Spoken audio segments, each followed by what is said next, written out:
பிரதமர் மற்றும் அமைச்சர்கள் பதவியேற்பு விழா நடைபெற்ற போது அரங்கத்தில் நடமாடிய மர்ம விலங்கின் வீடியோ வெளியாக இருக்கிறது. அது தொடர்பாக விசாரிக்கப்பட்டு வருகின்றது. நேற்று இரவு மத்திய அமைச்சரவை பதவியேற்ற போது தென்பட்ட மர்ம விலங்கால் பரபரப்பு ஏற்பட்டது. நாயா காட்டு பூனையா என்பது குறித்து விசாரித்து வருகிறது.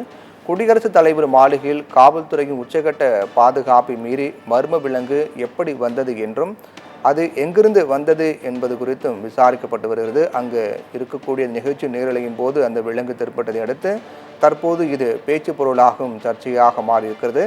நேற்று இரவு குடியரசுத் தலைவர் மாளிகையில் பிரம்மாண்ட பதவியேற்பு நிகழ்ச்சி நடைபெற்றது. அப்போது பிரதமர் உள்ளிட்ட 72 அமைச்சர்கள் பதவியேற்றுக் கொண்டார்கள். அனைவருக்கும் குடியரசுத் தலைவர் திரௌபதி முர்மு பதவி பிரமாணமும் ரகசிய காப்பு பிரமாணமும் செய்து வைத்தார். இந்த நிகழ்ச்சியானது கிட்டத்தட்ட 2 மணி நேரத்துக்கு மேலாக நடைபெற்றது. அப்போது பல்வேறு வெளிநாட்டு தலைவர்கள் இந்த நிகழ்ச்சிக்கு வந்தார்கள்.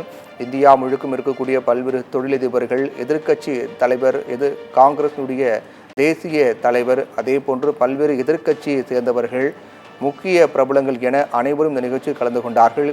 இந்தியாவையும் தாண்டி பல வெளிநாட்டு தலைவர்கள், வங்கதேச பிரதமர், இலங்கை அதிபர், அதே போன்று பல நாட்டு அதிபர்கள், பல நாட்டு தலைவர்கள் இந்த நிகழ்ச்சியில் கலந்து கொண்டார்கள்.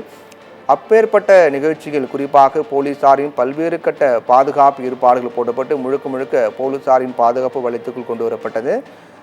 அந்த நிகழ்ச்சியில் பிரதமராக மோடி 3வது முறையாக பொறுப்பேற்றுக் கொண்டார். அவரை தொடர்ந்து மற்ற அமைச்சர்கள் பதவியேற்றுக் கொண்டார்கள். அவர்களுக்கு பதவி பிரமாணம் செய்து வைக்கும் நிகழ்வு நடைபெற்றது.